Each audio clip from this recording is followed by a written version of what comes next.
Sekalian, istighfar ini bukan hanya sekedar memaafkan kesalahan-kesalahan kita, memutihkan kesalahan-kesalahan kita.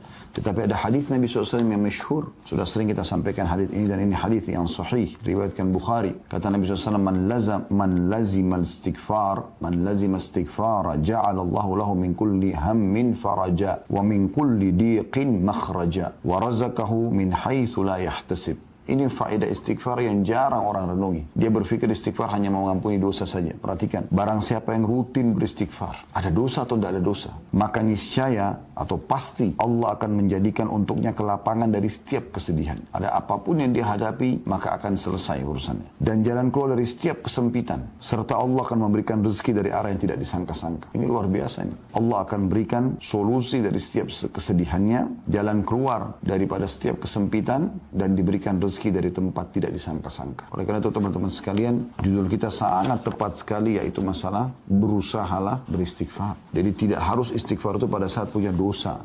Ya, walaupun tidak sedang melakukan dosa, dianjurkan selalu melazimkan atau merutinkan istighfar. Yang terakhir teman-teman sekalian yang kita bahas adalah beberapa dalil yang mulia. Kalau teman-teman yang pegang bukunya di halaman 75, ada Rasulullah SAW bersabda kepada Ummul Mukminin Aisyah radhiyallahu anha.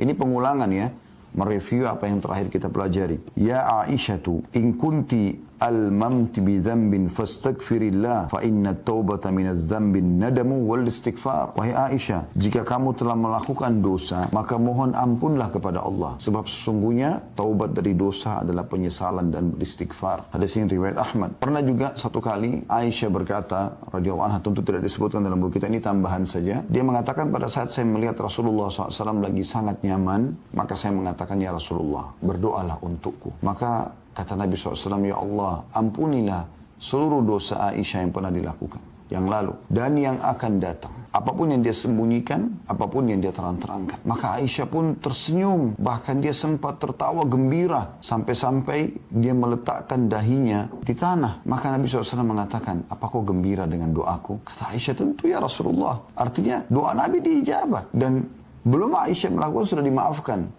Itu permohonan suami yang saleh, seorang nabi yang mulia, pimpinan adab untuk seorang wanita, khusus lagi buat dia. Bagaimana kita tidak anggap ini sebuah doa yang mulia? Tapi apa perkataan Nabi SAW? Ketahuilah wahai Aisyah, doa yang sama aku ucapkan untuk seluruh umatku setiap kali aku sholat. Sallallahu alaihi wasallam. Ini kemuliaan yang luar biasa. Berarti walaupun Nabi SAW tidak bertemu dengan kita, beliau memohon kepada Allah agar dosa-dosa kita dimaafkan. Juga hadis yang terakhir yang sempat kita bahas teman-teman sekalian adalah tentang bahayanya dosa itu. Karena dia akan menjadi sebuah titik kelam dalam hati yang otomatis akan mengacaukan hati yang merupakan mahkota daripada tubuh kita. Hadis Nabi SAW di halaman 77 ya, atau di halaman 76.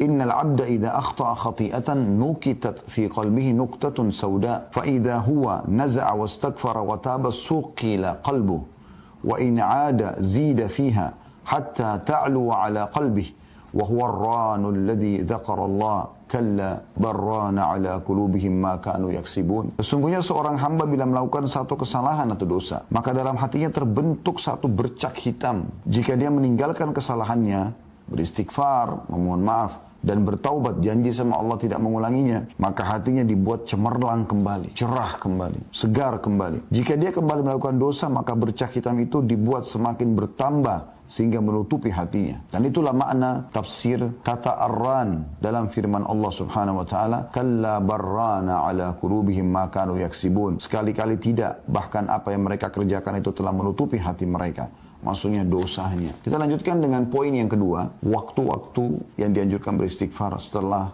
poin pertama, yaitu melakukan dosa, langsung istighfar. Yang kedua adalah setelah melaksanakan ketaatan. Rasulullah SAW bila selesai mengerjakan sholat, beliau beristighfar 3 kali dan mengucapkan, Allahumma antas salam wa minkas salam, tabarakta ya dzal jalali wal ikram. Beliau mengatakan astagfirullah, astagfirullah, astagfirullah pertama sekali begitu salam, agar kalau ada kesalahan dalam sholat dimaafkan oleh Allah.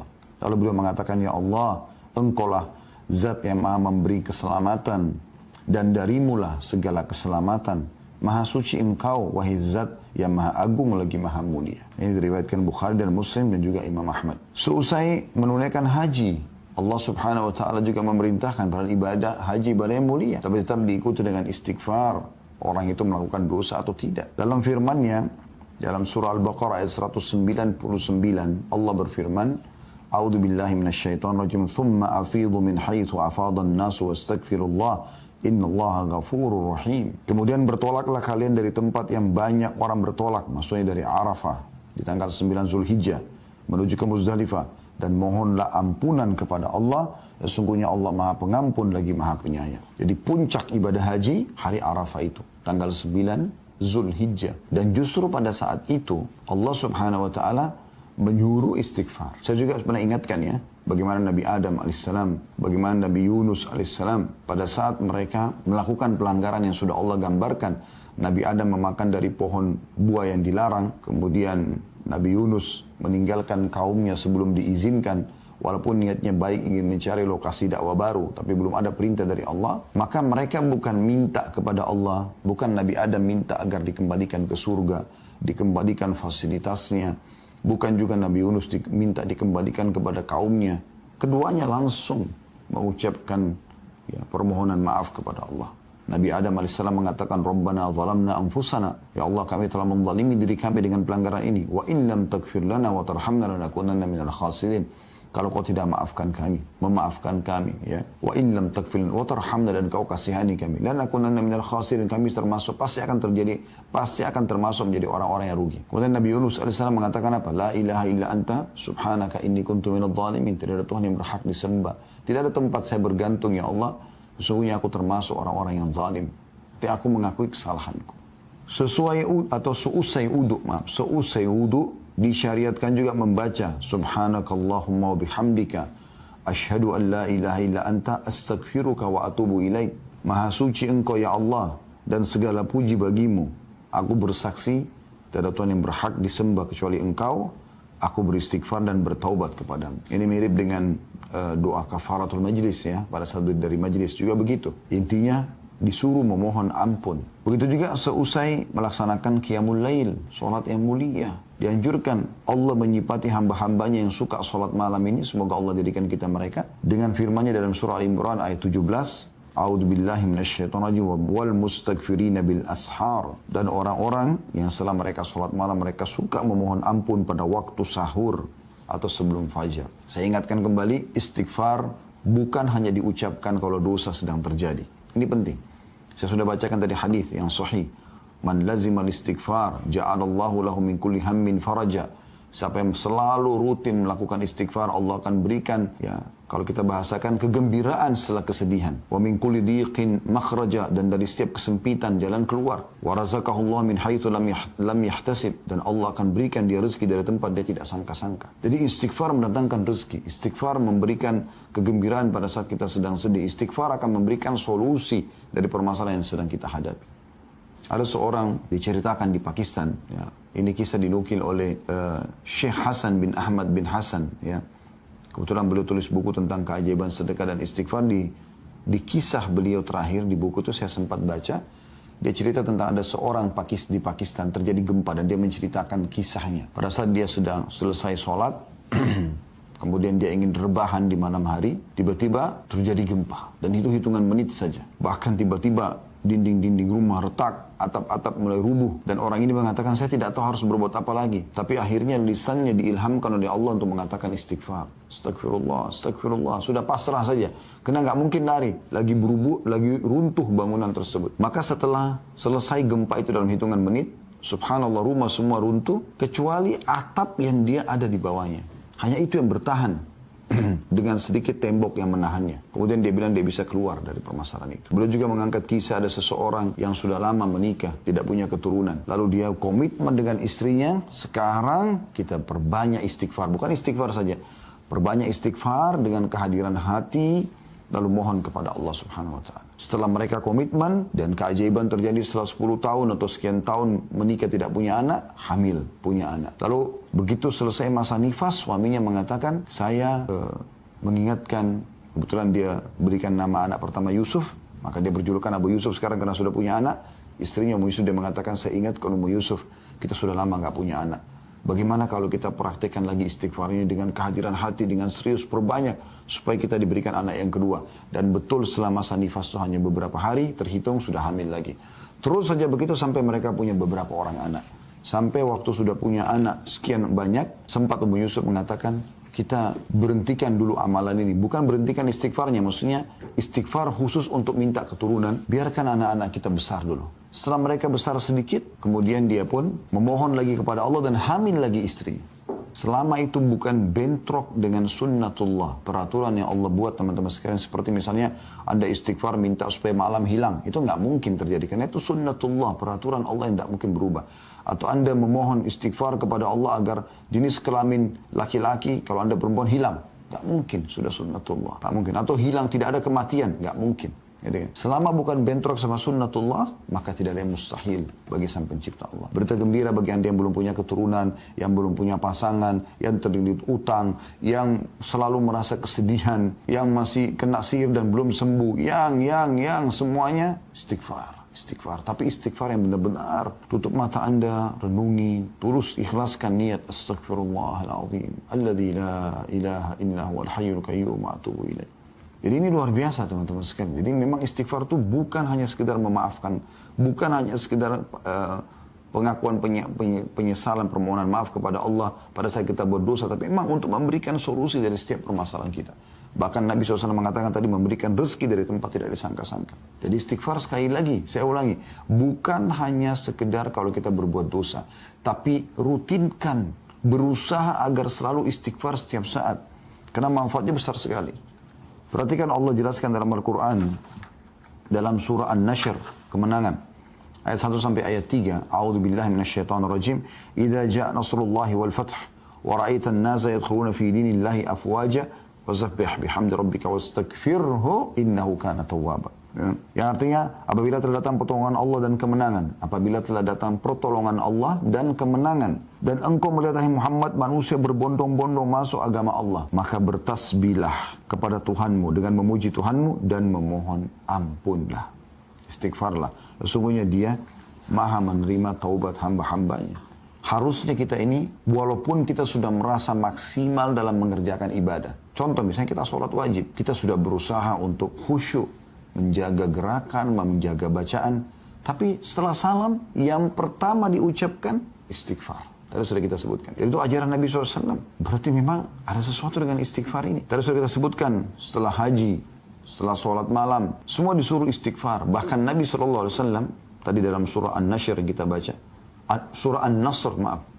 Ya, kadang-kadang lisan kita salah dalam mengucapkan, bukan disengaja ya.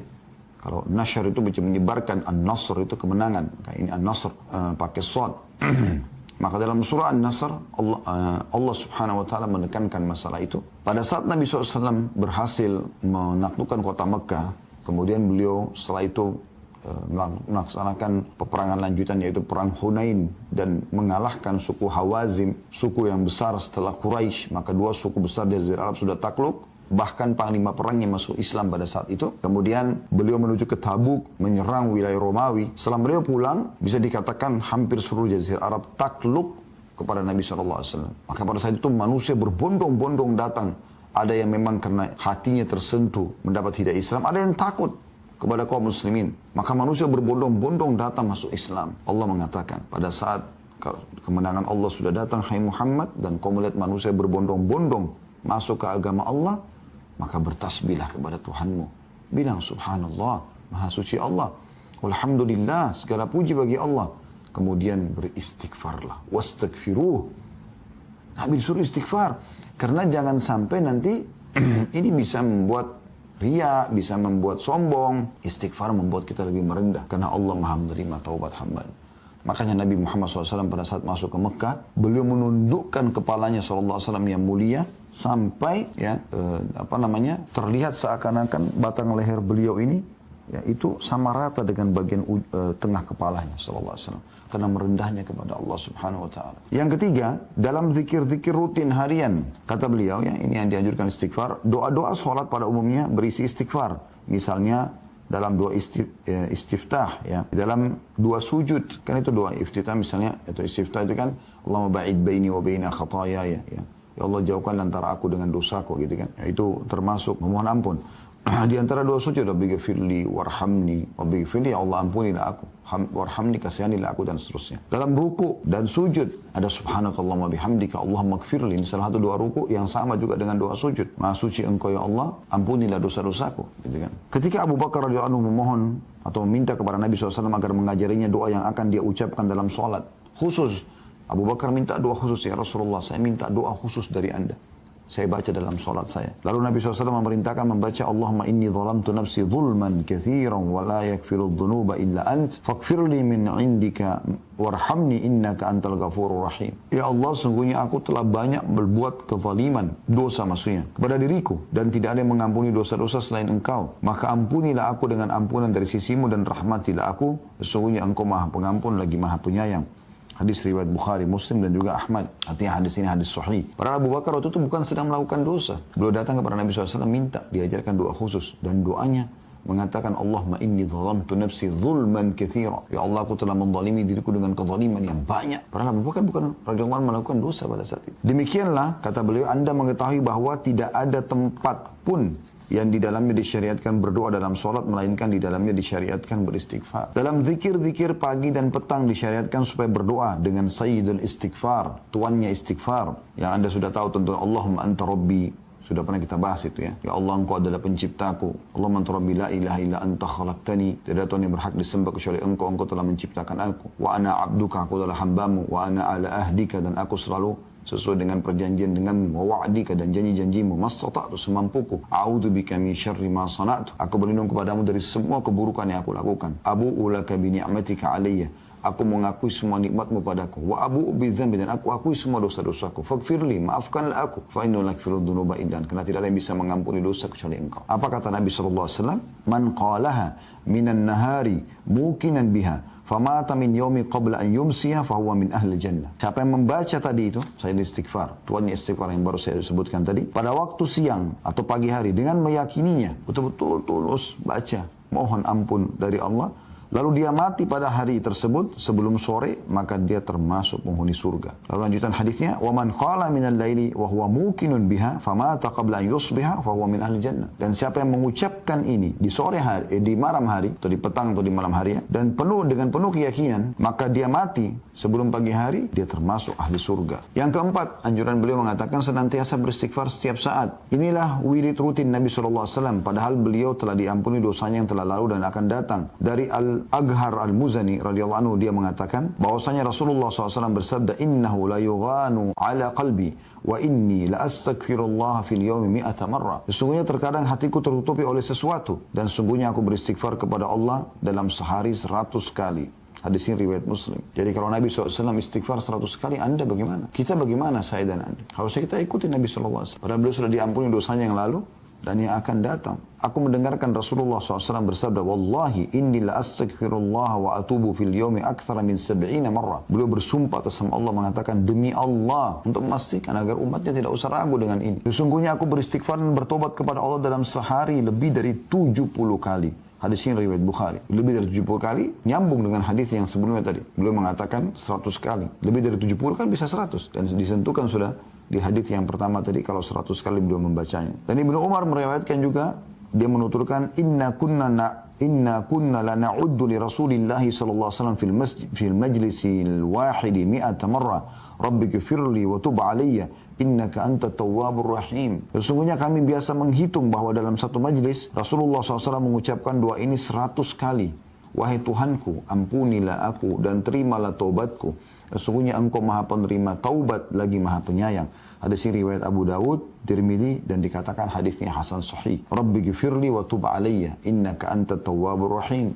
Nabi SAW membacanya dalam satu majlis 100 kali. Dari riwayat ini kita bisa lihat bahwasanya bukan berarti angka istighfar dipatok 100 kali. Tapi bisa bermakna bahwasanya Nabi SAW di setiap kali kesempatan membaca minimal 100 kali. Atau membaca 100 kali istighfar. Artinya dalam sehari bisa lebih daripada itu. Maka boleh orang, seperti dulu kita berusaha selalu istighfar setiap saat. Pokoknya jangan diam teman-teman sekalian. Diam Anda itu zikrullah, berdoa, memuji Allah kah, bertakbir kah, bertahlil kah, beristighfar kah. Terus.